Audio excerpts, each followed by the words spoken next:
ايه هو الاورنج؟ الاورنج مكون او عنصر صغير ولكن مهامه كبيرة.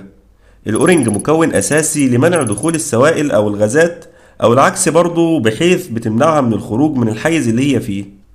وفي العادي هي بتكون عبارة عن شكل حلقي على شكل الدونت، وبتكون مصنوعة من المطاط، وبتركب في مكان بيكون عبارة عن مجرى للأورنج وعلى مقاس الأورنج.